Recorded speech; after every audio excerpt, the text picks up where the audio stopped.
if you guys can, which we are live now. If you guys can, you can share the conversation on your mobile devices. Right now, I'm just going to go ahead and get us set up, make sure that everything is streaming properly, and then we will introduce ourselves. Let me see. So, Bobby, I'll bring you back in just a second.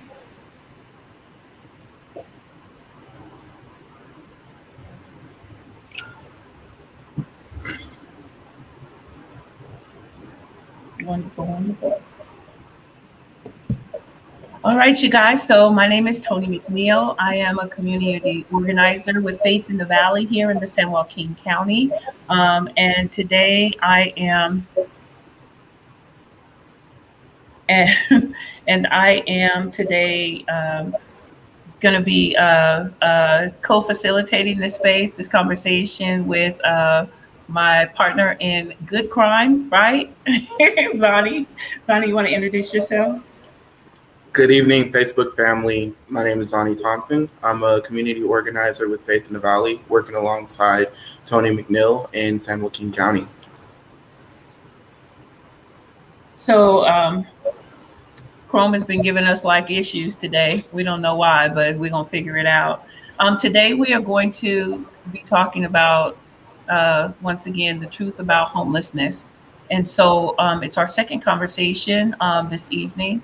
And this evening we have a couple of folks that are going to be joining us in order to lift up just their journey and their struggle with homelessness. And so the first person I'm going to introduce and bring on is my friend and my sister, Brittany Bobian. Am I saying your last name right, Brittany? You're on mute. Let me have you come off of mute there. Yeah, you're saying it right. Bobian. Bobian. I'm Brittany Bobian. What was I supposed to say? I'm from Stockton. I'm a community organizer with Balloons Over Bullets, and I've been experiencing homelessness this recent bout for the last 2 years now. Brittany, if you're able to, see if you can turn the volume up on your phone. Is that better? Yeah. But don't worry about it. I mean, we can still hear you. It's just a little lower. Okay. I think that was better. I don't know what you just did, but that was better. I cuffed the mic a little bit.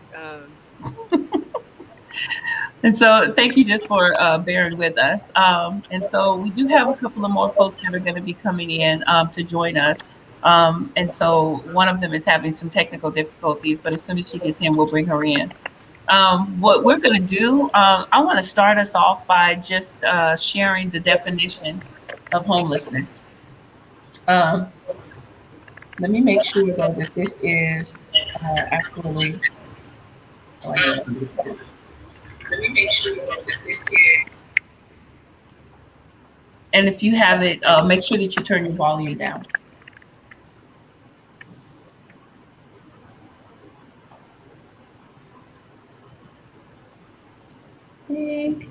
Gonna share.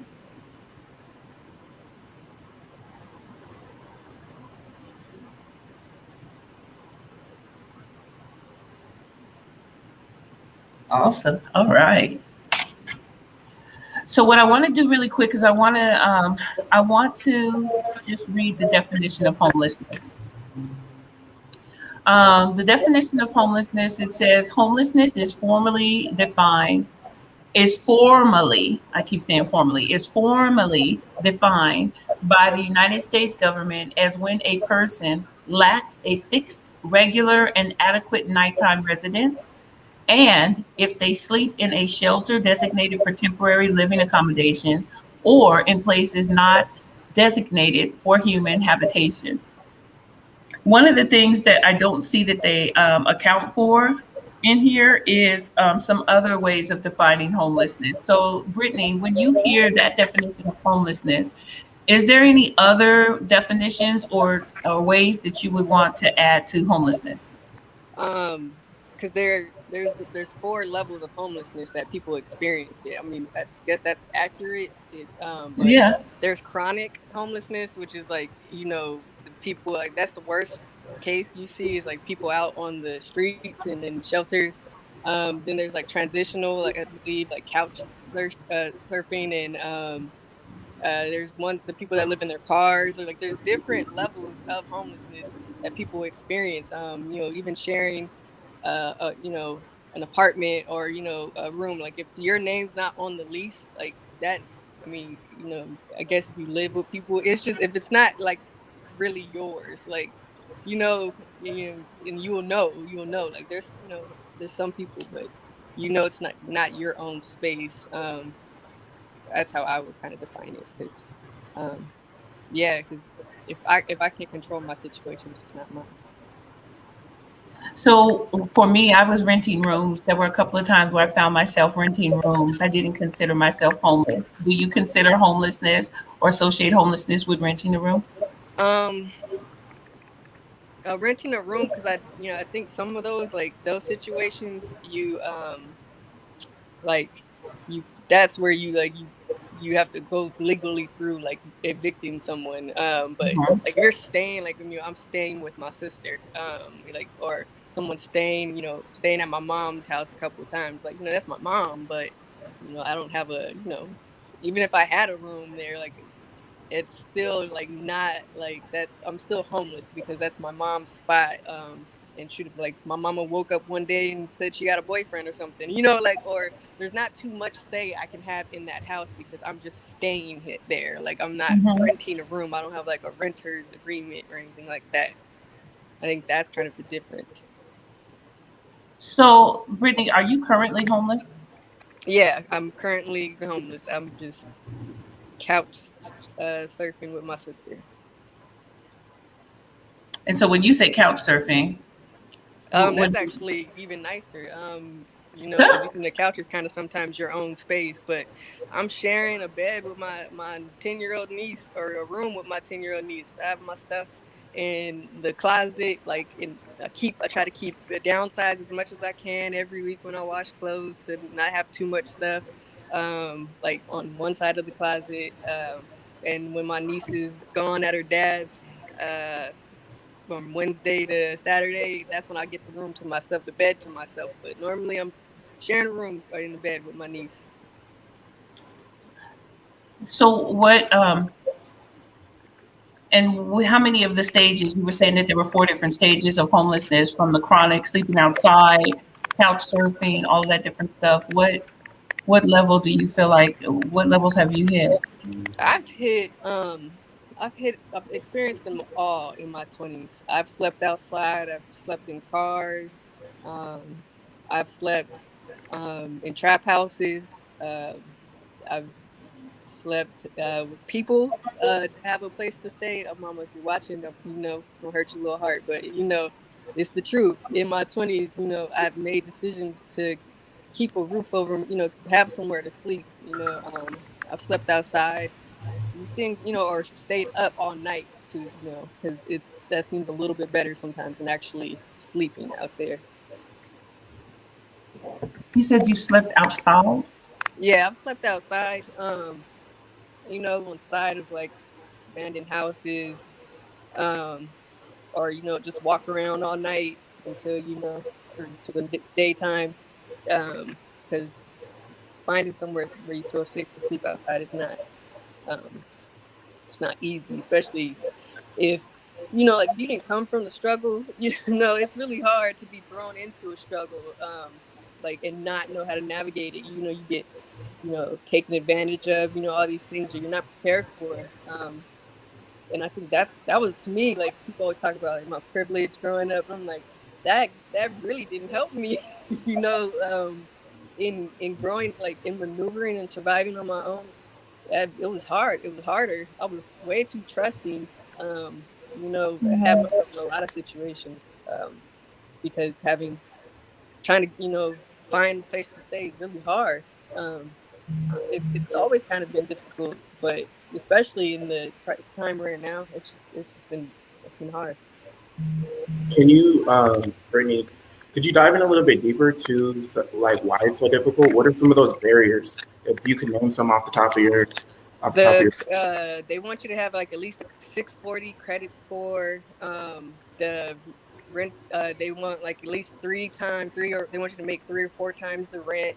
So they want you to make that in income. And then they want like first, last, and like they want like high deposit amounts.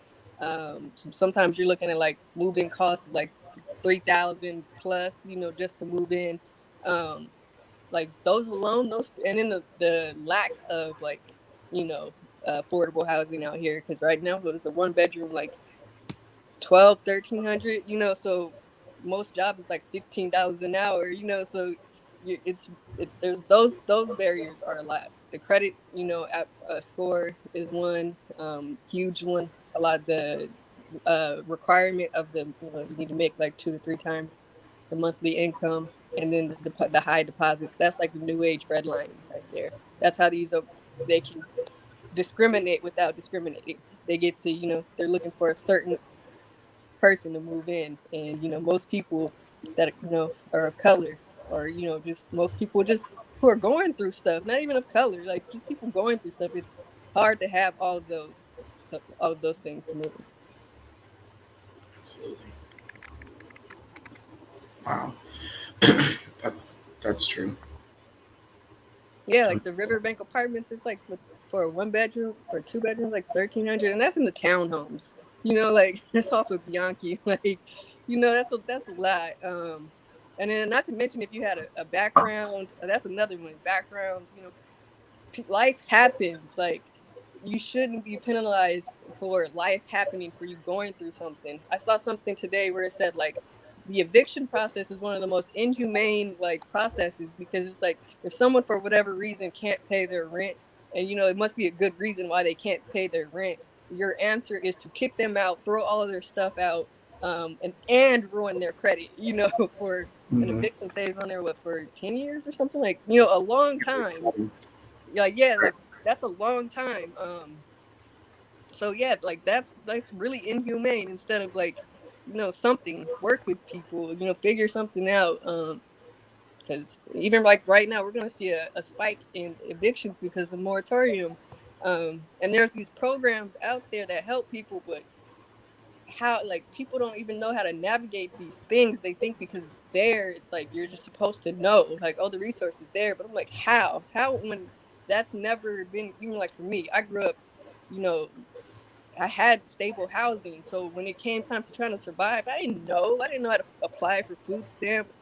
And then trying to go to the food stamp place, and you need your birth certificate, you need an address, you need all these certain things to try to survive. And then it just becomes too frustrating. On top of what you're trying to go through, like in your daily situation, trying to do better, it's so much. And and if you've ever been able to pull yourself out of those situations, but it's when you're able to pull yourself out of these situations that, like for myself, I'm still actually in the situation, but I know how hard it is. So I'm currently trying to help as many people, like, in it, going through it, or who have been it. Because, I've had housing before. I know how to get it, but like right now, my situation is different than when it was, a couple of years ago when I was able to get a spot. I was in a bad relationship that left me with bad credit and collections and an eviction on my record. So now, right now, I'm like, I do not know how to get a spot. Like, I'm trusting God and trying to manifest and, all these things, but I'm like, Yeah. I don't know where to go get a spot right now. You can tell me they got Section 8 vouchers, but everyone to tell you, not all these landlords are going to take the Section 8 voucher because they don't have to.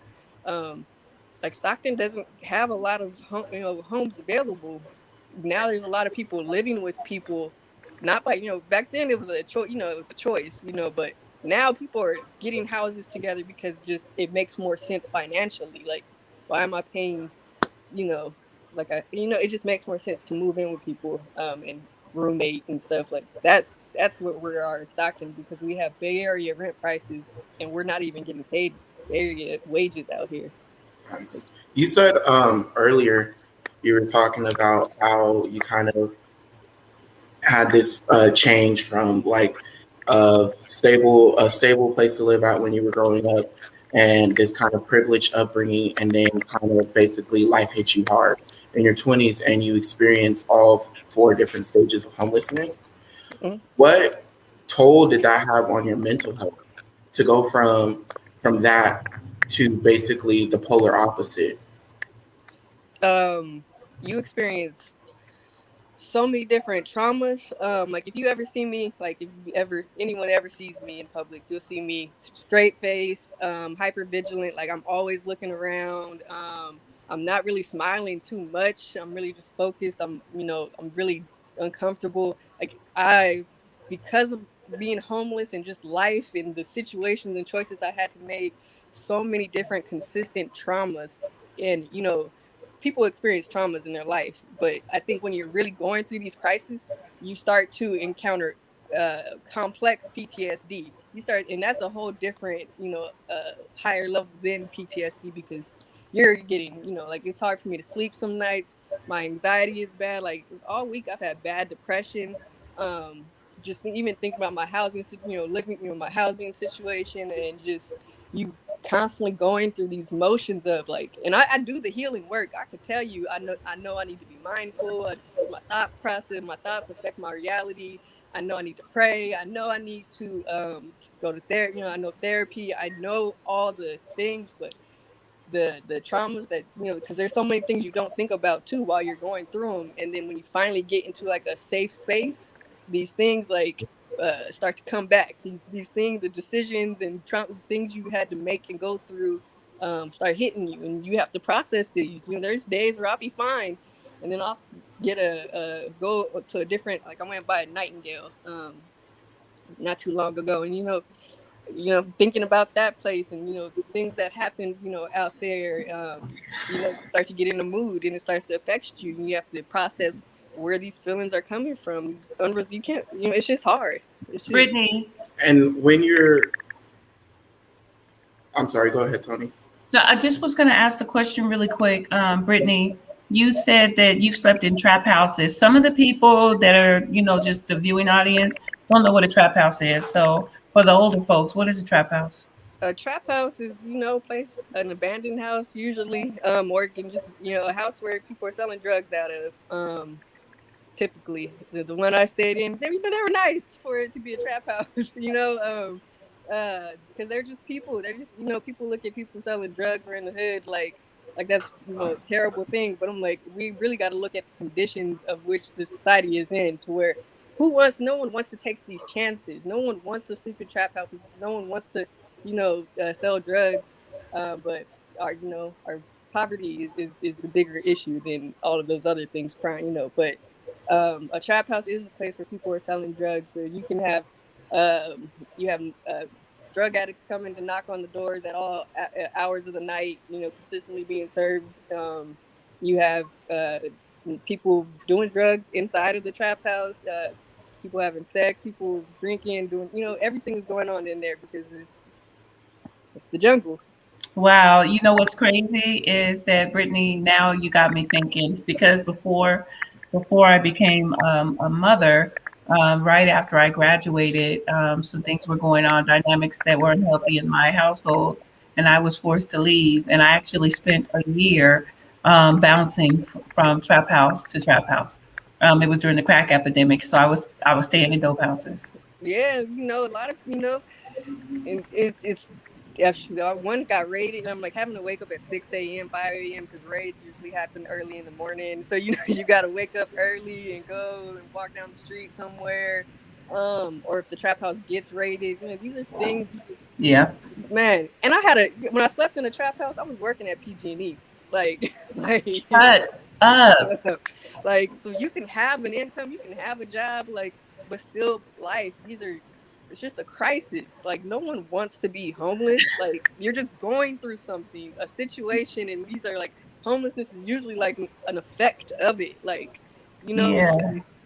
it's a lot, layers that people go through. Like, I was privileged up until 20 when my father died, and then life just happens, and it's just a series of events and decisions after that, and you're just trying to navigate. Don't let you fall in love. Oh, don't let you fall in love like during this time, because then but even that, it's like, it's not just simple as love, it's a trauma bond. And people don't even talk about that. Like, people just think, oh, it's love. Like, nah, man, no, that's trauma bonds and, you know, all these things. That's a whole separate issue. Like, thing that gets you stuck in these situations. But wow. yeah. Okay, so wait, because you dropping terms upon terms upon terms. I'm gonna have to get a glossary, right, Man, Zonnie? Tony, I've been through so The much in trauma my bonds, 20s. all that Like, stuff. Okay, I've Manaya.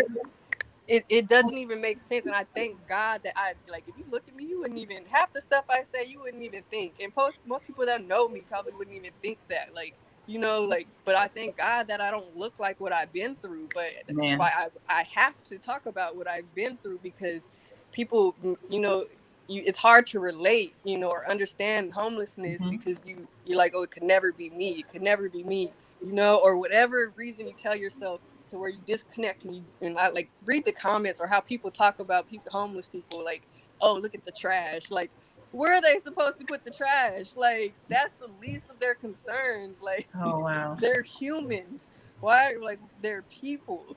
We should not, like, we need to be questioning why in Stockton, when there's so many vacant warehouses, vacant properties, vacant, you know, vacant land, that we have people laying and sleeping right in front of, like, where you get food stamps. Like, that's crazy. Well, not like, making sense. You know, So it makes no sense. So let me make sure. Let me bring in Manaya. Manaya, you put on your Geek Squad hat. So thank you, God, for your Geek Squad hat, and Yeah. that we got you in. So Manaya, I want you to introduce yourself. Tell us who you are.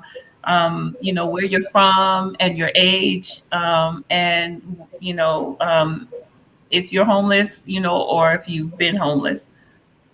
All right. My name is Manaya Joy. I have one of those names that will never be on a Disneyland keychain, so sad about it. Same. Like, it is a straight up insult. Oh, take home a memory. Get something with your name on it. Where? Find me. Yeah. I am 21 years old. You know, when I think back on that time, I'm not sure if it counts. But I suppose by the logic of these conversations, I was homeless. Mm-hmm. You know, we got evicted when I was about 12 years old. I remember packing up and having to lay out all my clothes on the bed and fold up and figure out what was going to go. And we went to my aunt's house. And my aunt and uncle had already a really strained relationship. So he had a room that he begrudgingly gave up. And let me paint you a picture of the room. The room was about as big as a dorm room, slightly smaller than that. The bed that I slept in was by the window. The only things that were mine were a suitcase that I brought, 3 boxes that just completely fell apart over the years from the times that I had to fold and refold clothes because they would tell me that the room was a mess. Yet everything else in that room was his, and I couldn't touch anything. When I wanted to clean, I wasn't allowed to touch anything. They're like, oh, well, you need to go and clean up that room. It's like, okay, well, here's what I need to do. I need to move these things so I can dust. They're like, no, you can't do that. Make it make sense.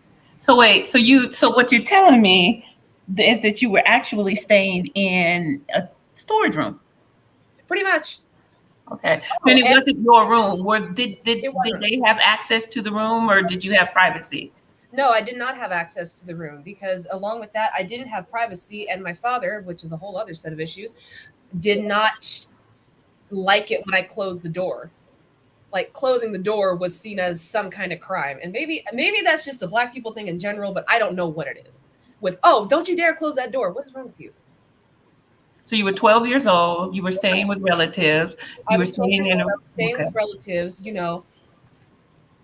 A present in that house, like, it was a fight just to get half a closet to share because the other half of the closet was filled with suits my uncle never wore.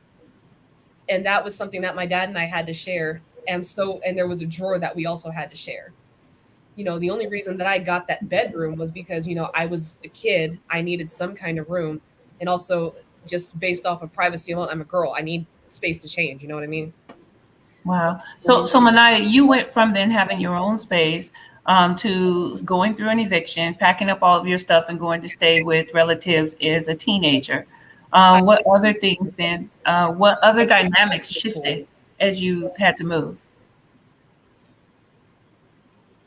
There was a lot that changed. So, like, did your whole family come with you to your aunt and uncles? It was my mom, my dad, myself, my dog. Yes. Okay.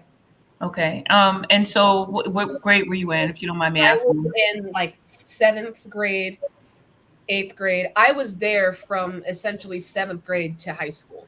I was there for 6 years. So you lived in that room? Yes. Okay. All Yes. right. And did you, both your parents, or so I know that we had the live with your mom, and so Yeah. she was sharing, some of the dynamics, and we won't dive too much into all of that, but she was sharing your what you're comfortable with. Oh no! If we're gonna have this conversation, we might as well just air it all out. What we want to talk about the truth about homelessness. And so one of the things that I wanted to do, and I've got one of my daughters is going to be joining us too shortly, is we're talking now about some of the generational effects and impacts that homelessness has had as well. And so, yes, your mom, and we talked about it from our vantage point. Yeah. However, how did this impact you as a teenager? Being homeless. To start there, then I guess we would need to start with the biggest turning point, and that was when my mom left. Okay. I did not know at the time. She didn't tell me why she left. The last thing I remember is her taking a box of files and work and walking out the door. Okay. That is all I remember. And no one said anything, but I was just like, she left. And from there, everything went downhill. My aunt was a very wonderful person. She was the one that got me going to church. She taught me kind of how to be a lady to a certain extent in her way. But then that devolved into verbal abuse and emotional abuse. Okay. Now, granted, she was already in a really rough patch with my uncle. They did not have a good relationship. Mm-hmm. So me at 12 years old, all the way up to about 17 years old, became the lightning rod for everything. Okay. I had to be an adult in a house full of adults because they would argue the little things. I had to go fast. So one of the things then one of the things I'm going to take away from this conversation is that being homeless, being displaced, then it kind of robbed you of your childhood. It absolutely does. I was in high school, and there are certain milestones that you reach in high school, like having a sleepover with your girlfriends and all of you going over to someone's house to get ready for a dance. I didn't have space to do that. Granted, like me wanting to put on makeup was a fucking fight. Sorry, I'm getting very candid about this. So okay. I'm just letting you know. I'm not apologizing. I'm just letting you know this is happening. I'm sorry. Anyways. No, there were a lot of milestones I didn't get to reach. I didn't have space to invite people over. Also, I didn't want to invite people over. Like, I didn't want them to see me like this. Right. There was kind of a front that I had to put on, like everything is okay, when literally the things that I was keeping my clothes in were falling apart at the seams. I had to be so meticulous with what I bought when I did go shopping because I didn't want to have to fold anything else. I didn't want to have to think about, is this going to fit? Is this going to fit? There was literally and metaphorically so much of myself that I had to pack away because I didn't have space. I would present the bare minimum to people. Wow. Okay. Go ahead, Johnny. When you think about like now and how you are now, what are some of the like things that you still struggle with daily, but that was like introduced during that period of time? Like what are some of the lingering effects? Some lingering effects? I have OCD. I have OCD now. And it's not in the stereotypical, this has to be clean, sense. I have OCD, specifically dermatillomania. I have a skin picking disorder. Everyone in that house would pick on me so much, be it little things. I was called an ungrateful brat. You're this, you're that. Why don't you go with your mom? You're just like your mom. What's wrong with you? This and that. I would resort to picking at the skin of my heels to the point where they were raw. And I would have to layer on Band-Aids on my heels just to go to school and walk comfortably that day. So how were you performing at school? Because we're talking about just the truth about homelessness. So you managed to graduate. I mean, I did. but it was literally the bare minimum. I got by with the bare minimum. My GPA was a 2.1. Now, granted, I know that I'm much smarter than that, but when I got back to that, when I would have to walk home from school, because the things that I was in, not only did I have school, I was in band. I was first chair in my bands, in my jazz band. So, like, I had to practice, but I also was in theater. So I had to practice lines. There were things that I knew I had to do, but I didn't have the space to do it comfortably. Okay. So I you wouldn't think about school. I would just kind of be like, okay, I need to get home. I need to say hi to people so they don't tell me I'm disrespectful for not saying hi. I need to go into the room. I need to shut the door, and I just need to people to leave me alone. so you led a pretty like busy life in that time. Okay, that well, first of all, that's dope. Props to you. But what I wanted to ask was, is with the relationships that you had at home, with them being as like what we like to say toxic. Yeah, Uh, that's a good point. yeah. So with them being toxic, what effect did that have on your ability to build and relationships outside of the home, like with friends and stuff like that in school? Did you see a struggle with that? Yes, very much so. I found that my emotional growth was stunted completely. Like if people just wanted to give me like a fist bump or a high five or a hug, I'd go, okay, but why? Mm. And to this day, I still kind of struggle with that. Now, granted, at my core, I am an introvert, so I'm like, ew, people get away.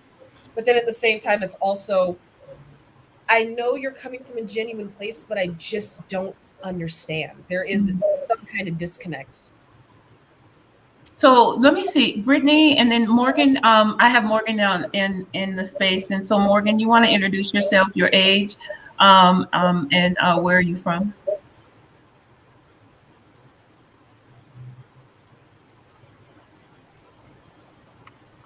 Can you guys hear me? Yes. Okay. I'm Morgan. I'm from Stockton. And yeah, been.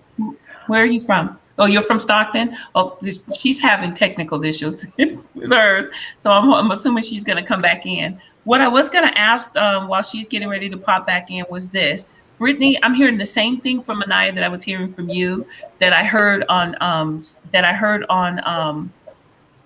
the call that we had on Saturday, and that is that when you are homeless, you become small.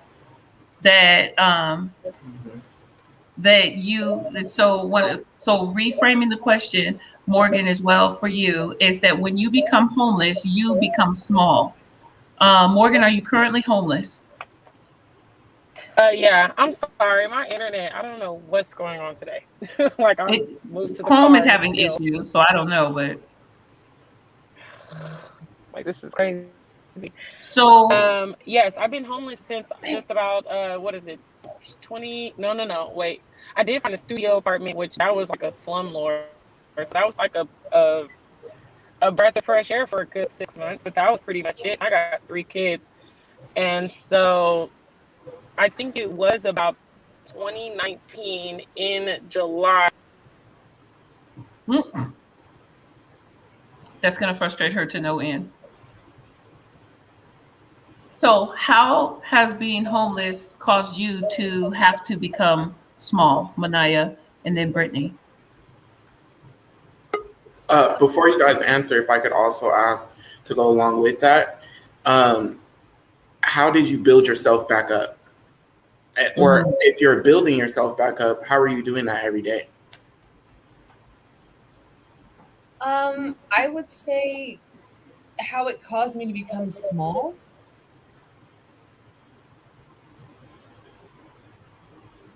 Huh. I didn't really share a whole lot about myself. I kept it to the equivalent of a high school icebreaker. You know, when it came to expressing myself in my personal style, I kept it to the basic colors of black and white and gray. Mm. When it came to the way I wanted, because you know, when you're in high school, that's the time to try out different looks and figure out how you want to walk through life. I didn't get to do all of that. I didn't get to willingly say, I want to go out and do this. I want to go out and do artsy things. I want to go do this. I want to go do that. Manaya, did any of your teachers or counselors that had these expectations of you to perform drama, band, or any of that, did they know that you were homeless? No, they didn't. I didn't tell anybody.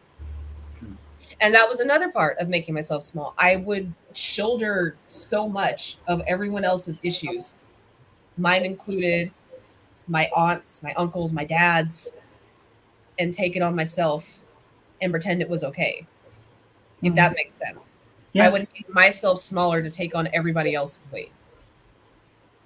Okay. On the positive end of that, I am setting boundaries. It's like, it's not that I don't care, it's that I'm protecting my mental health. It's not that I don't care about you, it's just that right now I'm taking the time to care about myself. And was that a place that you were able to get to on your own? No, it did take some counseling. It took several breakdowns to realize, wow, you did not have a childhood and you had to take on so much that you should not have been taking on because nobody was there. How old are you? I'm 21. So you've had multiple breakdowns. Yes. You have OCD, I do. a skin picking disorder. You have had to go through counseling. I still am in counseling. You are still in counseling in order to just be able to combat some of the emotional and the mental wear and physical that being homeless had on you during your your childhood. Yes. Okay. And to an extent, I'm kind of making up for it now. Like, I'm doing all the fun things that you would do as a teenager. Like, hey, this makeup looks cool. I'm going to put it on my face. Kind of doing that, revisiting the milestones that I should have, but I'm doing it on my terms. Okay. If that answers your question. Yeah. Brittany, how did you see yourself minimizing and becoming small, practically or naturally? You do it in like, subtle ways and like obvious ways. Like you do it in obvious ways when you're, like minimizing like your belongings and stuff. Like I try to have nothing at all so that I'm not like, because I know I'm in someone else's space. So I'm trying to like, I'm not here. I try to be gone a lot. I try to, either be asleep or, and then, to that, you're also then I agree to things that I probably wouldn't even ordinarily agree to, like, try to be overly helpful sometimes or, things, say yes to some things like, oh, can you watch a kid when it's like not something you really are feel like doing, but I know I stay here and even though it's not that type of pressure, like at least currently here in this space of homelessness that I'm experiencing, it's not that type of pressure. But in other times, I've had to downplay my personality. I can't be my full self, in someone else's space. Like you always have to downplay, like especially if they have kids or you just always have to just like, you're not there. That's where you because that's the worst feeling, is to be staying on someone's couch or sleeping on someone's couch and they don't want you there. That's like a terrible feeling. Like, but like, so yeah, minimizing yourself, especially if I stayed with family that, because you can't heal in a place where, you've been, wounded, that hurt you. So staying with family sometimes is hard because you're in a place, like a lot of us have family trauma that we, are dealing with and struggling with, or unresolved, that, now you're back around, because families have generational toxic little behaviors and thought processes and mindsets. Like now, like if it was up to me, I'd be in my own space, probably like in an apartment that, people could come over. I'll probably go to people's houses. I wouldn't invite them over to mine, because I love my family, but some of them are toxic and not good for my mental health.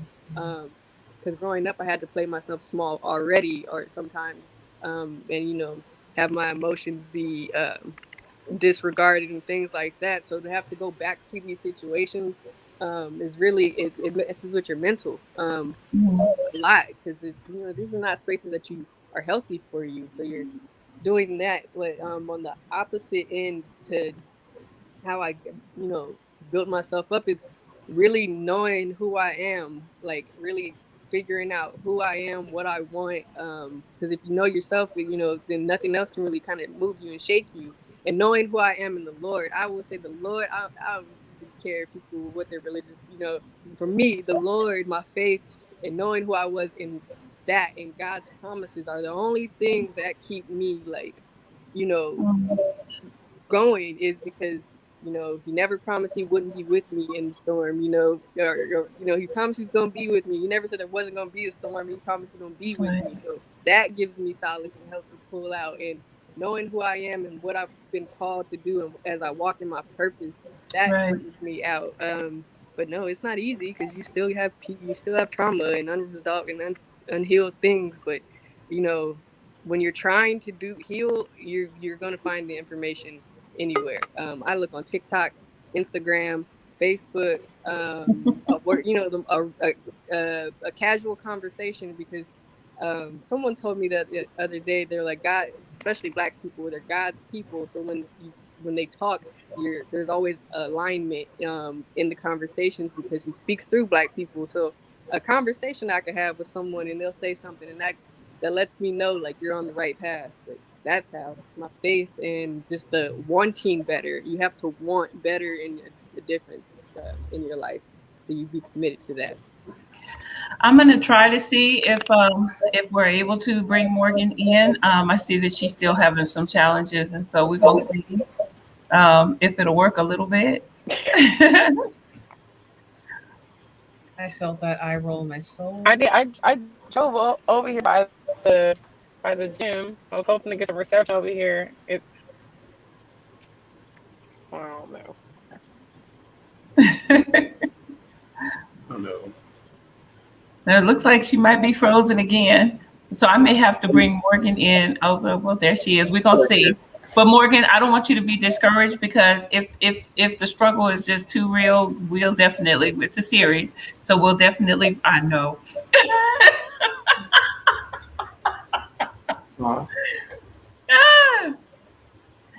So I seen so there are some things I want to turn us a little bit now. So now we've talked about being small, we've talked about some of the mental, and we've only touched at it. We a little tiny bit.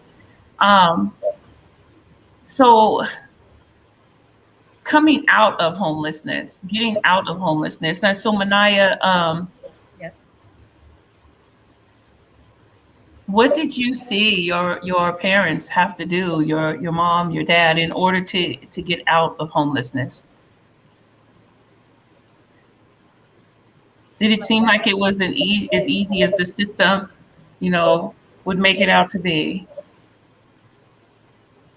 Was it just save up a couple of months? Years? I left before my dad did. Wow. And I left only to find out that my mom actually had a place again. I did not know what was happening with my mother.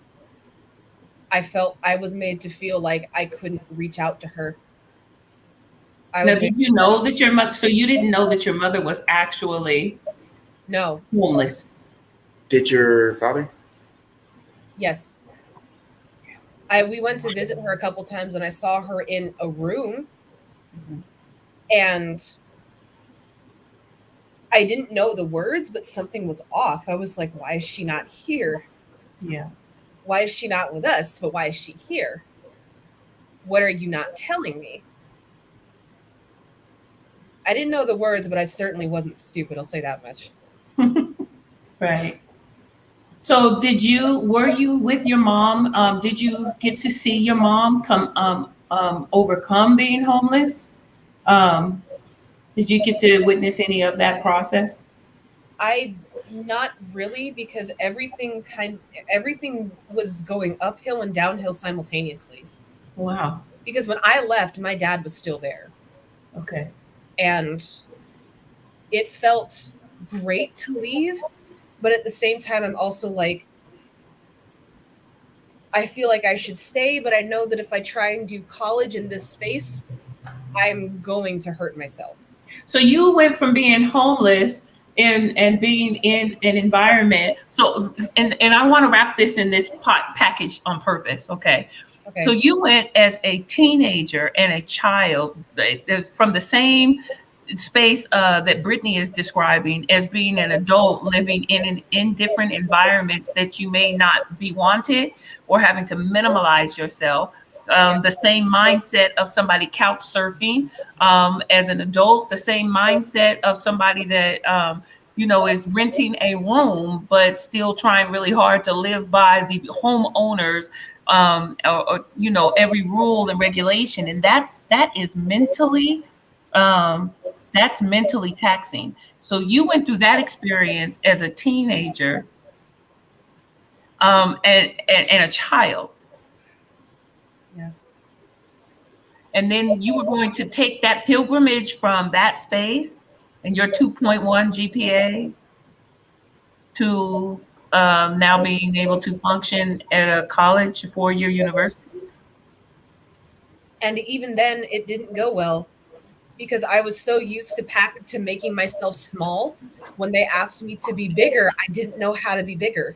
Oh my gosh. So it's like, how the fuck could you expect this of me? Yeah. I had to package my life into 3 boxes, Tony. I remember there was a day where I was trying to refold the clothes because my aunt was yelling at me again, like, you need to clean up that room. And the box was falling apart at the seams. And I took everything out and the floor was covered. And I'm like, how the fuck am I supposed to make this fit? How can I make myself fit in this again? I can't do this again.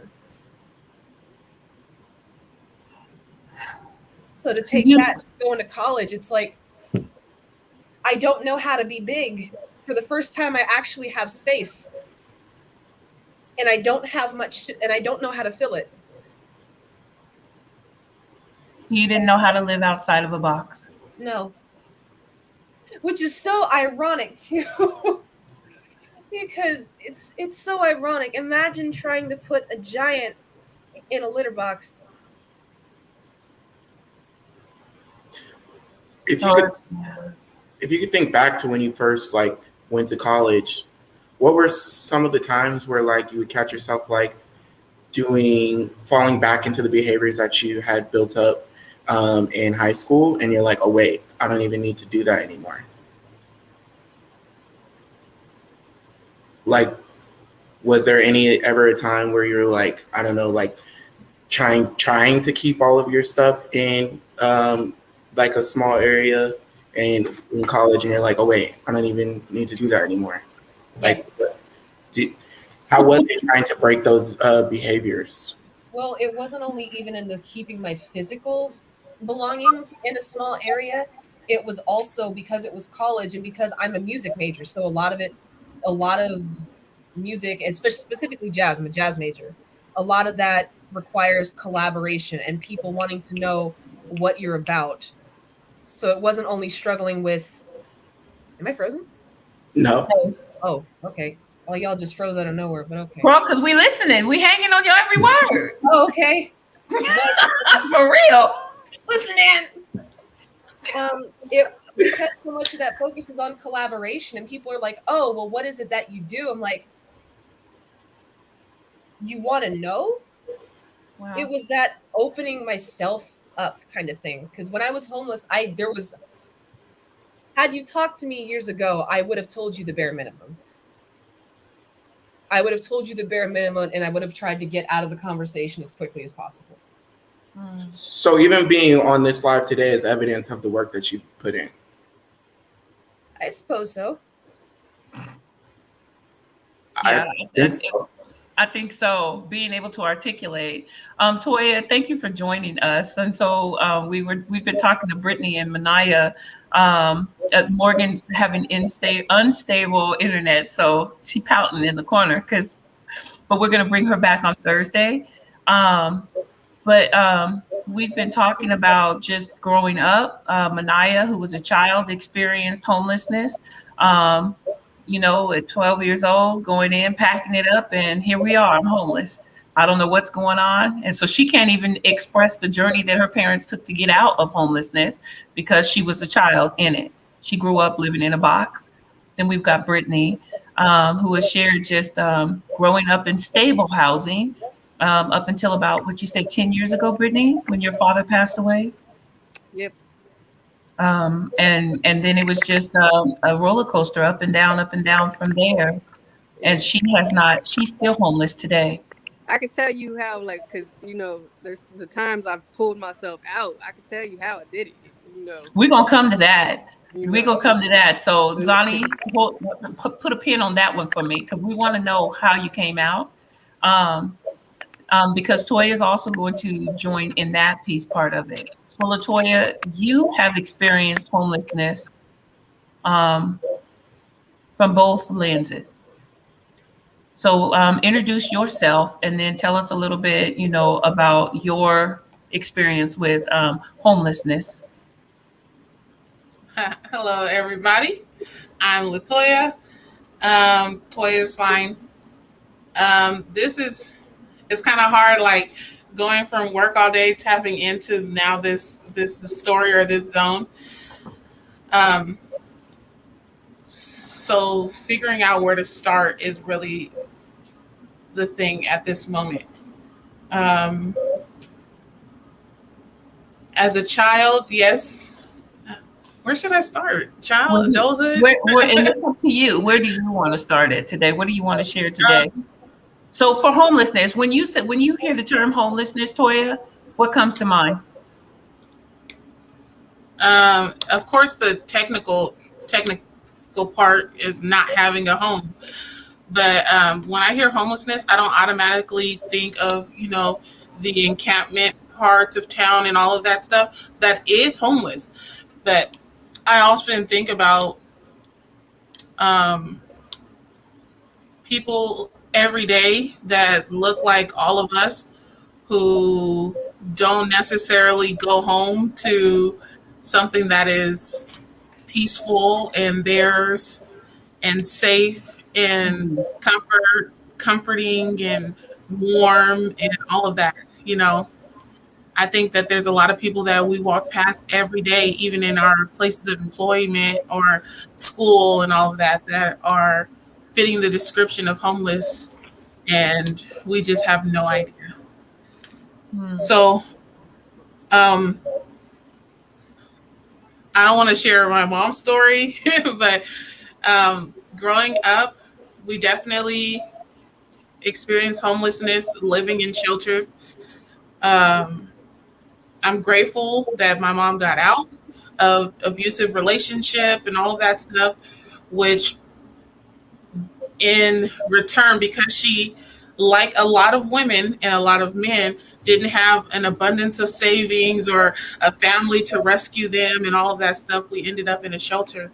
So I very much vividly remember what the shelters look like, what they smell like, how I felt as a child being there, all of that stuff. I don't want to go too deep into a lot of stuff, but going from shelters and then transitioning into a home that didn't feel completely like home, because and I say that because of the safety aspect of it, knowing that we really couldn't go outside, all of that stuff. I knew that it wasn't a safe space, but grateful. Yeah, I understand. Yeah, knowing that it wasn't a safe place for us to live. I can't imagine now as a mother, like being able to provide a place for your children, but knowing that your children can't go outside. So that was that. But then even from that, transitioning from house to house to house to house, knowing a lot of times I didn't know if it was a foreclosure or whatever. I didn't know like 100% all of the details why we were constantly moving. So part of me blamed my mom, like, why can't you just get your money right? Why can't you just do this? Why can't you just do that?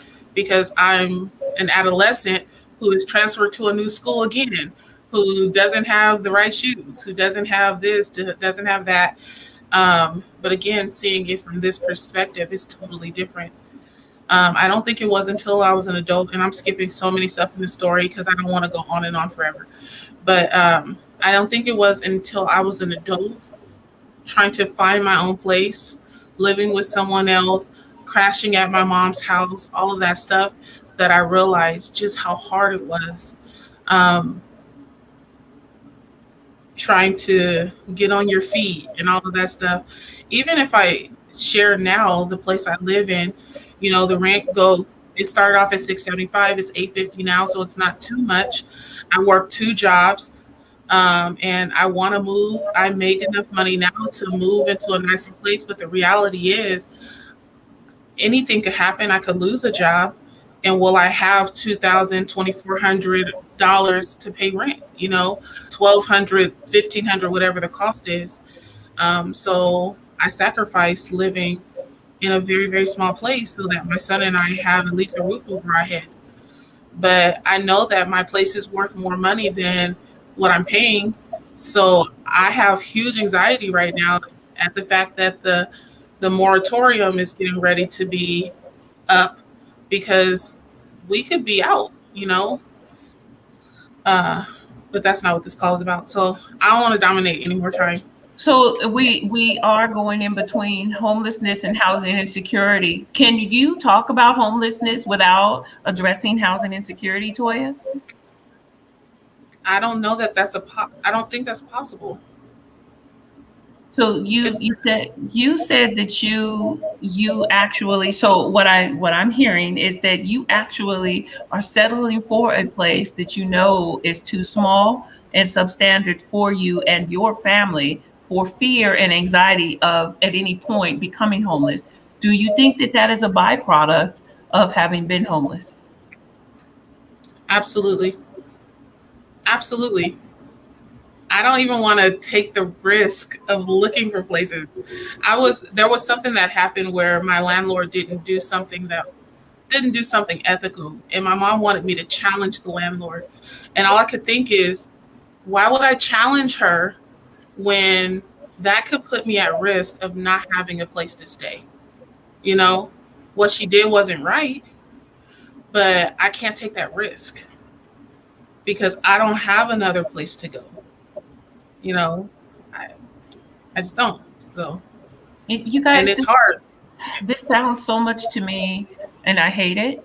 But Brittany, it sounds so much to me like living in fear every day. That there is this constant foreboding, fear, and anxiety of every day that at any point the roof that is over your head could no longer be there. The real fear.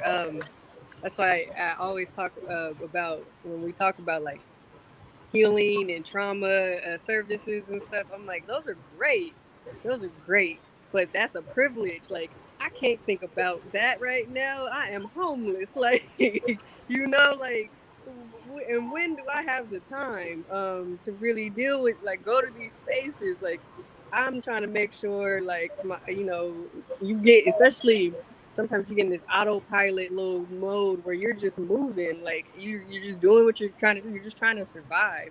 So a safe space is like having a space where it's just your own, where you don't have to worry. Is like that's the ultimate goal. That just brings me like a tear. Like I just want that so much where I can, make it your own. Like put stuff up, make your own space, where you don't have to worry about anyone or anything. This is your space. And what Toya's talking about, like that staying in a space like our at my sister's apartment, the AC was out for 2 weeks, but are we going to challenge that? No. Like because we know the renters' rights, but who wants to create that tension with your landlord? Because then don't let you be late one month and you need them to give you you need some help, so you don't want to rock the boat. Like until you own your home, probably you're always gonna have some sort of like fear and anxiety, because it's hard in this day and climate. Like there's plenty of times where I had a job and a place, like, but I had to work 12 hours a day or 16 hours a day just to maintain that space, like where I had no option but to work 6-7 days a week to, in order to afford the place that I'm living. So now I'm not living. I'm just, paying rent. Like, I'm like, this couldn't be life. And then, something will happen. Something like your car overheat, and now that's like you're missing 2 days of work, or something happens. It's always something that happens and knocks you off, and now you're in this situation. And to pull yourself back up, I've had to make fake check stubs. I made a fake credit report one time. That was the first. I've done some scams and some fraud because I needed a couple $100 and more just to get into this spot I got approved for. Like, I've done some things. I don't want to go too deep because my mama probably watching, and I don't want her to, I don't want to do too much to her heart right now tonight. But no, I've gotten gritty to pull myself out and make these decisions. Like, if they talk about people that make fake check stubs, or people that do these scams and get in places, it's like not really a scam. Like, there's just so many things and barriers you have to get through to get a spot. So if I gotta finesse a way into it, then I'm gonna do it. Because it's hard to save money. It's hard to do these things. Everyone that says these things like, why don't you save money, or why don't it's so much simple. It's so simple to you, but you don't know the things that people deal with in their daily, the traumas, the lack of knowledge. Like, who knows how to save? Like, how many Black people were really taught how to save? Like, that's not Black people as a whole. That's not something we're taught, like, how to manage. We're not really understanding about credit. We're giving you credit cards at 18, so you're starting off messing up your credit before you even move out of your house. Like, there's just so many things that like, it makes it hard to survive. Like, right now, I could get into a spot. I looked up some spots, like, don't let it be a private owner. I could finesse my way into a spot, but that's energy I don't want to put into it. I'm so tired of finessing and scheming and surviving right now. Like, I'm just so tired of it. Like, I don't have that energy to put into getting out of the situation, and that'd be really messing with me sometimes. Like, you could get out of this situation if you do all this thing, but I'm like, why do I have to? Like, why do I have to do all of that? Why can't I just go and why can't I just have a spot? Like, I have income, like, but it's not that simple. So, that is just, like the weight of this. Toya, what were you going to say? You were preaching, okay? But I wanted to say two things. The first thing is to the part about savings and credit and all of that stuff. In the perfect world, because I know people who are like, there are other people of color, and they're like, this is why y'all ain't where you're supposed to be, because you ain't saved enough, or you don't have this, or whatever. And I think about, it's only been now a month and a half that I'm working both jobs. So my days are extremely long, 2 full-time jobs, right? And I enjoy the benefits of it. But every time people ask me a question about the money, they're like, are you saving? Are you spending? And I'm like, first of all, I just got the job. I just got it to where I have both jobs.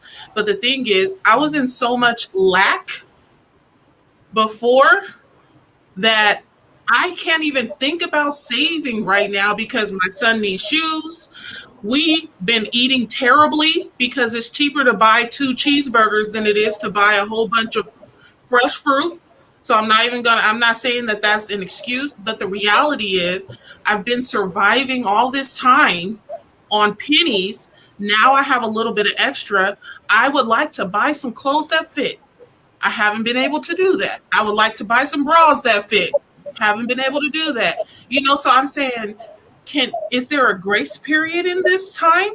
I want to be wise and all that, but can I at least survive for a little bit? Maybe I haven't been able to take a trip to the beach. Can I do that? So that's one part of it. But the other thing I wanted to put my 2 cents in on something I seen you share. Is it a lack of housing, or is it that it's too high, And it's both. The housing market is ridiculously high.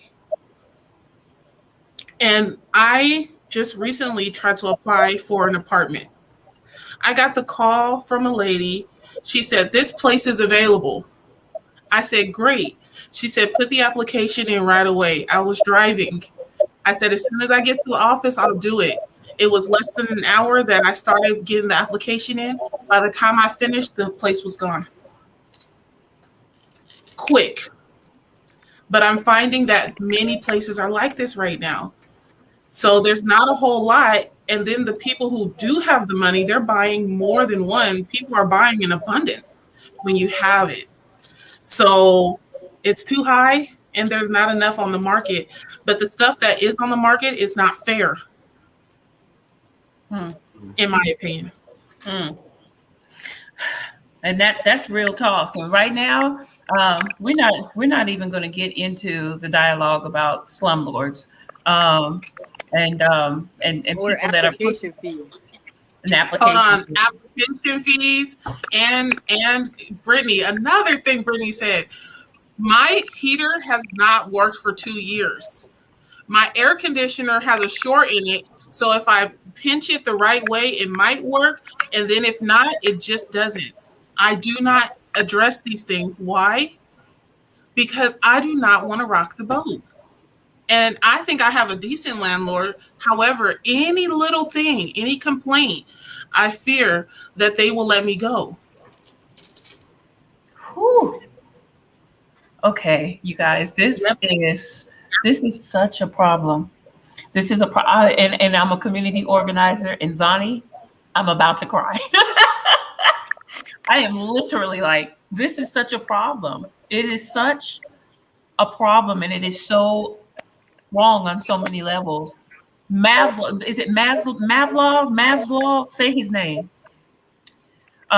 He said housing, the hierarchy, the pyramid, right? Mhm. Housing is at the very fundamental bottom. It is the first basic need for folks to it's like a human right. It's the first essential need. How are we functioning in our society with so many people that don't even have, we're not. Do you think that the issue with housing and housing insecurity and homelessness, do you think that that is a contributor to the violence that we are experiencing in our communities?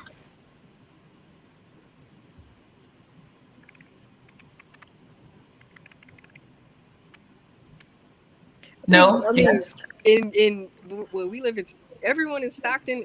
I can only really speak for Stockton, but everyone in Stockton is in survival mode. We're all like, Stockton was homeless, damn near, like, or they were bankrupt. Like, everyone in Stockton is we're constantly in survival mode, head on a swivel, trying to make it out. Like, the whole South Side looks like a forgotten part of town. Like, I don't care how many new restaurants open up on the North Side when half of the city looks destitute. Like, yes, there's going to be violence. Like, when there's nothing on the South Side, like no gas, like nothing really out there, you're going to see a huge spike in crime. Shoot, over here in Bianchi, there's no real resources. If the corner store is where most of us get our food from, like the liquor store, and that's high price. So yes, everyone is trying to make it out here. Everyone's taking chances. Everyone is doing things, and what comes with the life of these housing and what comes with poverty is violence. Like, we're in a poverty-stricken city, so you're gonna see violence until there's more jobs, until there's more housing, until there's affordable housing, and things for kids to do. You answer those problems, then yeah, like, that's the problem, is there's nothing out here. So people are taking chances and making decisions, and what comes with it is violence sometimes, especially in a pandemic when people have been in, like, imagine we've described all these difficult living situations where people are playing small and all of that. Like, imagine having to be stuck in that situation all day now. Like, you're gonna be ready to snap on somebody, and trip with people, like, because it's just that much easier. Is it an excuse? No, but that's the reality of life, especially out here. So what do you need? What do you need in order to make sure that Manaya, what do you think would be needed in order to ensure that your housing situation is secure? Are you speaking to the present or the past? So is your housing situation, I'm sorry, thank you. So is your housing situation secure Yes, currently? I am staying with my mother. And so your mother is not any way, shape, or form vulnerable of experiencing homelessness. No. However, I will say that there is a serious rent problem in California. The apartment that we're staying in, granted, I'm incredibly thankful for the fact that we have someplace. We should not be paying over, what is it, $900, almost 1,000, for an apartment that has like one bedroom, small kitchen. That's kind of ridiculous to me. And I'm in total agreement. We have plenty of warehouses that could easily be converted into something. It's 2020. We spent a year in isolation. Somebody somewhere probably has a blueprint laying around to where we can figure something out. Wait. I have to stop you and I have to interrupt you and I'm going to restate. So let me reframe the question and restate it. Zonnie, you're going to see where I'm going in a second. Okay. You just said that you live in a one bedroom. Yes. Okay. With your mother. Yes. So let me say this first. So because you've been so conditioned to live small,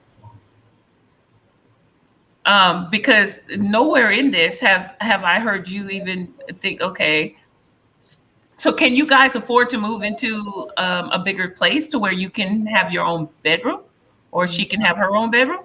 Not at the moment.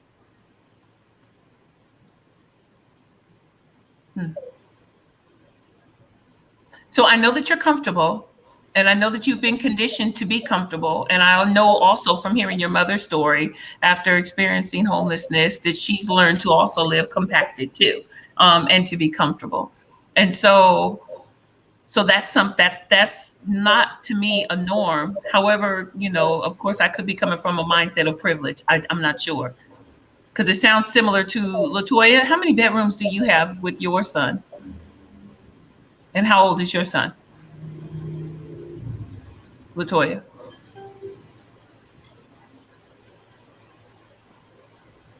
I have one bedroom. We have 500 square feet. So it's real small.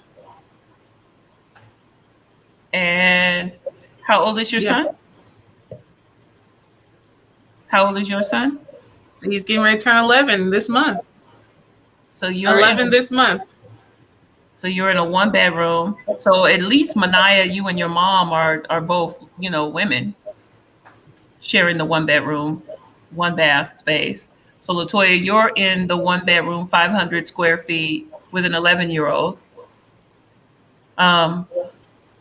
So has he ever experienced even having his own room? Does he want his own room? I think my computer is freezing, and I think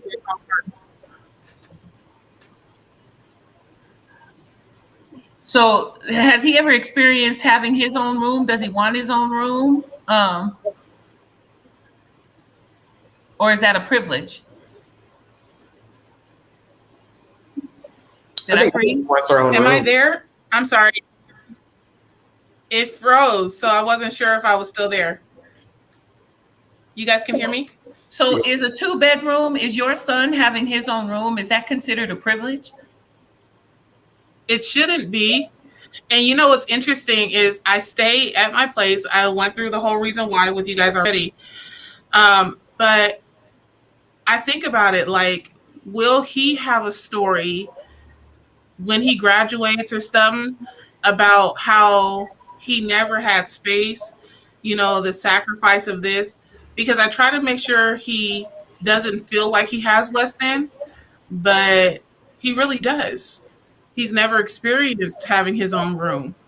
He's never experienced having his own bed, like, yeah. So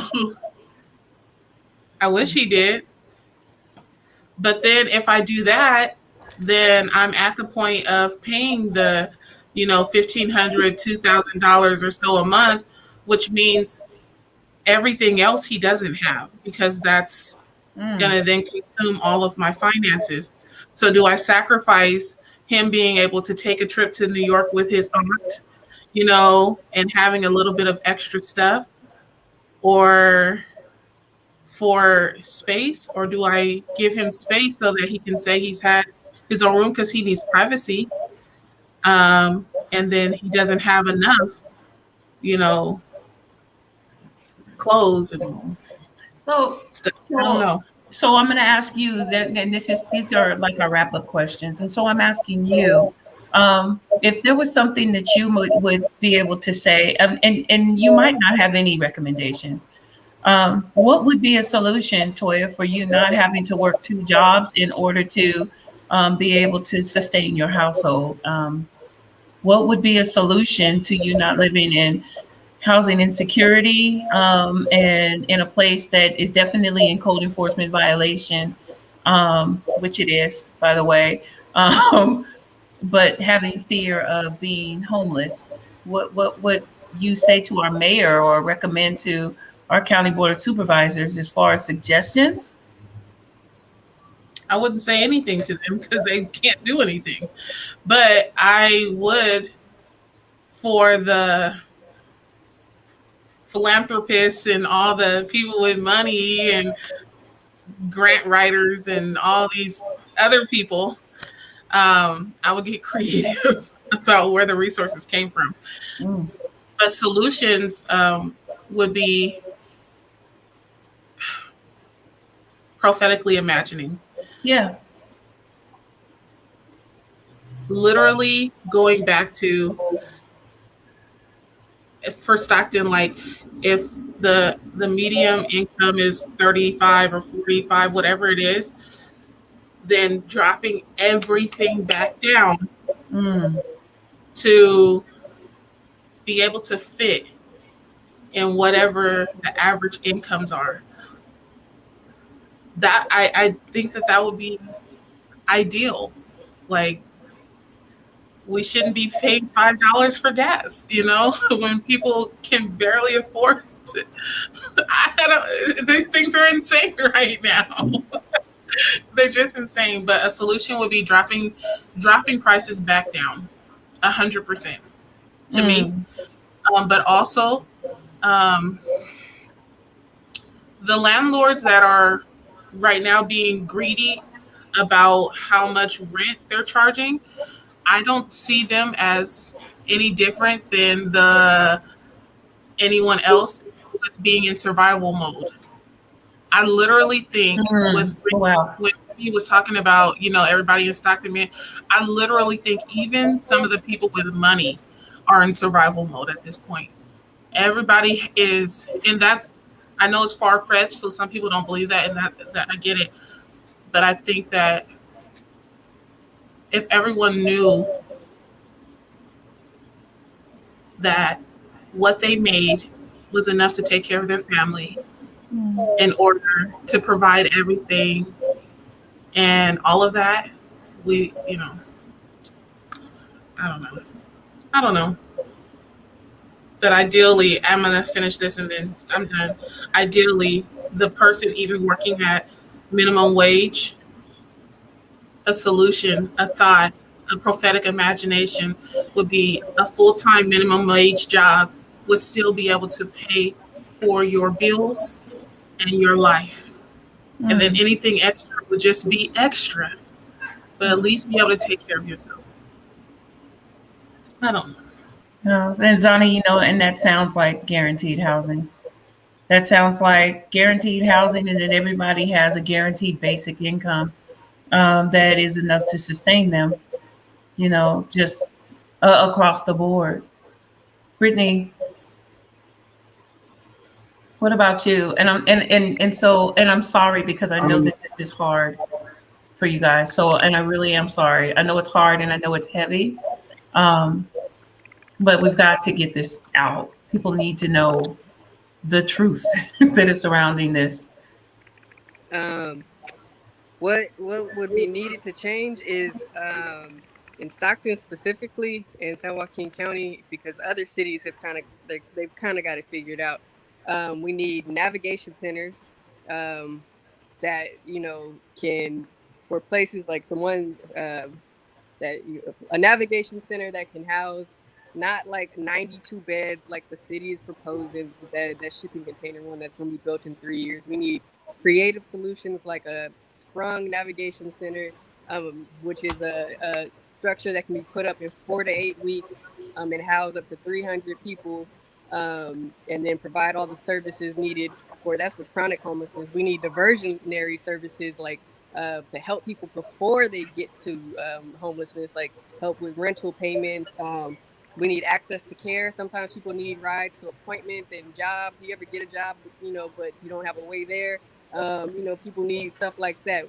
We need a pipeline, because there's so many resources out here, but we need a streamlined pipeline of everyone working together. City, landlords need to lower their rent. The city needs to give them some sort of incentive. I know other people do talk about guaranteed income, but if you could lower my rent like $500, $600, that you're talking about, I wouldn't need that money from you. I don't want to be dependent on nobody or My nothing. God. I want to be able to afford and live, like, because there's people that are working poor where they're eating, stealing food. You ever wonder who's stealing your food out of the fridge at work? It's your coworker, because they can barely pay their bills. But yeah, we need a crisis response system that really is streamlined and working with collaboration of everyone, like organizations, property owners, landlords, hospitals, like in jails. So you shouldn't be just releasing people out without making sure they got somewhere to go. That's also homelessness right there. We need something for the foster kids. We need more affordable housing. And I don't want to hear that it takes years, like whatever they're talking about at the fairgrounds. Like there's this company called Boxable. They can put together a modular house in 24 hours. A shipping container can be converted to a home in like a day. With all the land we have out here, we can definitely build multiple units and mixed housing. We need tiny houses. We need safe parking lots. We need uh, we need solutions right now. Solutions. We need stuff to help people. Like we need survival programs, free grocery programs, things like that to help people while they're struggling, so that they can get away. So I can get grocery, a weekly amount of groceries from the food bank every week. That'll help. If I had a free clothing program or free medical program, because I can't tell you the last time I've been to the doctor. I got Medi-Cal, but I don't know how to navigate that, and it's hard to even get an appointment. So if I could have a free clinic I can go to, these type of things that are help. The answers are out there. You just got to look around and look at what other cities are doing, and that's what I did. When we talk about answers, I bought, creative financing. I bought 30,000 square feet of land to build a structure for the homeless in District 5, and I've been pushing it to everyone in the city, every mayor, every board supervisor, everyone, and I always get the runaround. So this is something, like you said, get creative with these people, in the city, Toya, that can fund it. It's $50,000 down for this structure, and that can house 300 people right there.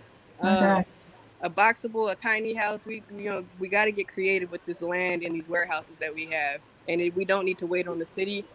We can't apply pressure to the city, but I'm tired of applying pressure, because there's city council elections in a year. 3 seats are available. I've already said I'm running for District 5. And we got other members of BOB that are trying to run too, or anyone else wants to run for District 1 or 3, because I'm no longer asking. Like, I'm tired of asking Christina Fugazi about this plan, and it's in her district, and she knows about it. I'm tired of asking you, and like, I don't know how to write grants. I don't know how to put together proposals. I went on Fiverr to put this proposal together for the city and just trying to figure it out. But I'm tired of y'all like just saying, "Oh, I sat with them and that's enough."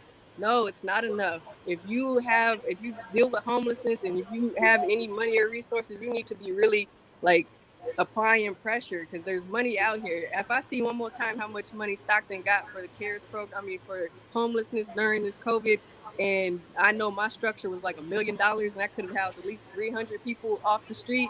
It upsets me when there's these programs out there, and I don't know how to get in. I'm homeless, and I'm in the community doing the work for the kids and the people, and I'm homeless. I can't tell you how to go get housed.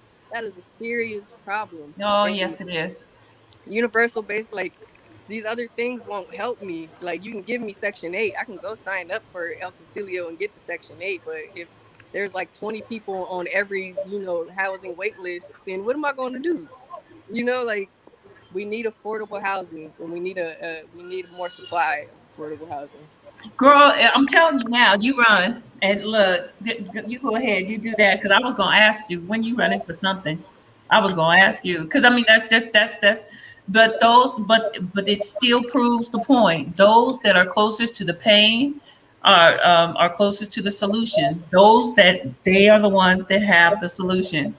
So Manaya, if there was anything that you could lift up in regard to young folks that are dealing with homelessness, if there's any message that you would want to get to our local officials who are making decisions so that they could be mindful of the youth that are dealing with housing insecurity and homelessness, what would it be?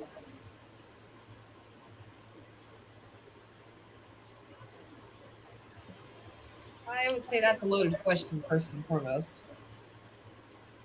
Young people are creative in general. We are incredibly creative. We can take scraps and make it into something amazing, but we should not have to stretch ourselves to do so. Understand that things are sometimes completely out of our control. So saying things like, well, just ask your parents to do this or just ask them to do that. It's not that simple. It is not as simple as, oh, just stop being homeless. That's an insult. It's not just not having a house anymore. It's not having, and it's not just not being with your family anymore. It's having to push so much of yourself deep down inside you just to survive. It's having to pretend that everything is okay. It's having to balance hearing arguments till 4 a.m. at night, being woken up by sirens at 4:30.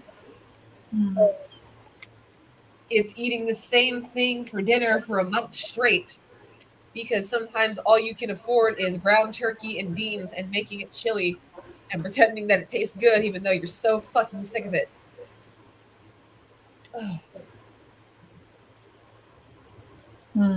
I would say just be mindful.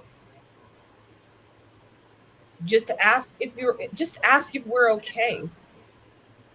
Just ask if there's something you can do. Just listen. There are so many people that are willing to talk about it. It's not as I'm sorry, it's not as profound or it's not as involved as the economic aspect. But unfortunately, I can't speak to that. I didn't understand when it happened to me. The most I understood was that I had to pack everything up and leave, and I had to sit in a room for about 6 years and pretend everything was okay, just so people didn't ask questions. So I want to say that you guys and I mean you have my heart for real in a very big and profound way. That I realize that I've talked to my daughters, my son. We talk about this. We've talked about just the ins and outs. We talk about life and our life. What I didn't realize when Zani and I were walking, when we were just working on doing this series of live conversations surrounding the truth about homelessness, I was not anticipating having just an onslaught of people inboxing me saying that they wanted to share their experience, they wanted to share their story. And what we realize is they want to share their story because no one is asking them, Manaya. No one wants to. No one's asking. No, nobody asked. When I went through it, granted, everyone here, I'm pretty sure, has heard of my mother. So not only was it I couldn't ask, I couldn't talk about it, I couldn't destroy that, oh, this family is perfect. I wasn't allowed to debunk that. I had to pretend everything was okay. Yeah. I had to be an adult because the adults didn't know how to adult. And I was 12. So the city of Stockton is in survival mode. Right, Brittany? The city of Stockton. But we are coming together as a community because we have seen in this pandemic that the city is useless. I'm sorry, Kev, you're not that bad of you've been a cool guy so far, but it's still not enough. You've been in the mayor's for 8 months, and I still think more should be done. But so we're in survival mode. But the more we keep coming together, like even getting behind the plan that I have, we're coming together and let's pick in 3 or 2 other candidates to run for city council. Shoot, Tony and Tashante, let's hold it down. Let's have that monopoly. So then, because we know the people are making the changes in Stockton. When you see this change in Stockton, it's organizers, it's just regular people looking up and saying, "Hey, I can do something." So we need more of that. The power of community is what Stockton needs, and really coming together and continuing that and demanding the change for ourselves. Otherwise, we're going to be in this loop in constant survival mode because the people in power don't get it and don't want to get it. Well, here's how we're gonna wrap this up because we're at time. So I want to thank you guys for telling your stories. Thank you guys for being so transparent, so honest, so forthcoming. Manaya, I know that this not just for you. I'm just naming you in particular because I know that this was a lot for you, and so I really want to applaud your courage, because this was you taking yourself out of the box, and just sharing your story. I want you guys to know that we have so many people that are tuning in and tapping into these stories. So many people are listening and they are paying attention. So what your words, they're relevant. You reclaiming your narrative, that is important. And as opposed to somebody else telling your story. You telling your story is really important. So thank you guys. Thank you for being a part of this series. Thank you just for the recommendations. Look, Brittany, I hope you do run. I need you and Tashante's help. I'm gonna meet with y'all in the next week or 2. I need y'all. You got our support. I don't know what I'm doing, but I know I care enough to run, so I'm gonna do it. But I need y'all. And look, Zani, we're gonna have to follow up on a one-to-one with her in regard to some of the other ideas that are coming down the pipeline. That being said, I'm sorry, Zani. Last thing I wanted to say. That being said, it doesn't make a hill of beans of difference if you have candidates that are running if you don't have community that votes. Okay, so if you've got candidates that are running, you need to make sure that you are a community that votes. So and now is not the time to be beefing about it.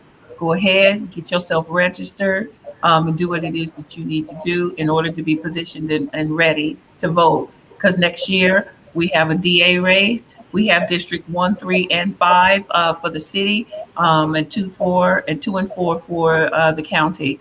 And so I'm just saying there's some stuff that is on the pipeline, and there's some real changes that need to be made. Now is the time to talk about it. Don't wait until next year. Let's start talking about that thing now. So, Zani, did you have any final words that you wanted to lift up? I was just agreeing with what you were saying, but one thing that I was thinking about as you were talking is just when talking about like all of the bad stuff, to kind of end on a positive note. When we talk about like ending homelessness and even like locally, the task sounds daunting, but just like if a marathon runner wants to run a 5K, they take it one step at a time, and one step may be very small in getting them to that overall goal of running a total of 5K, but it's still progress forward. So even having these conversations, having listening sessions, having building up our community leaders to run for office, that's one step at a time. And then eventually we're going to look back and we've completed the whole 5K. We've done the work that needed to be done in order to eradicate homelessness in our city, in our county. So just, one step at a time. We got to keep going though. All right, so I got the recommendations. Toya, we need to go ahead and put that on the thing. So a policy that we need to start moving toward is, if this is the median income that we have set in the city of Stockton, then the rent should not exceed that. And so go ahead and lower that thing back down. Good recommendation. We need to start asking our children, how are you? Are you doing okay? Stop assuming that everything is fine. Give them space to talk or what have you. And there was a onslaught, a navigational system. We need tiny houses, box houses, all that different stuff. We've got land, we need to use it. And we need to be ready to register to vote, and we need to get ready to vote for next year because it's a lot coming. So Thursday evening, 6 o'clock, we're having another conversation surrounding the truth about homelessness. And so we hope that you guys tap in then. Peace.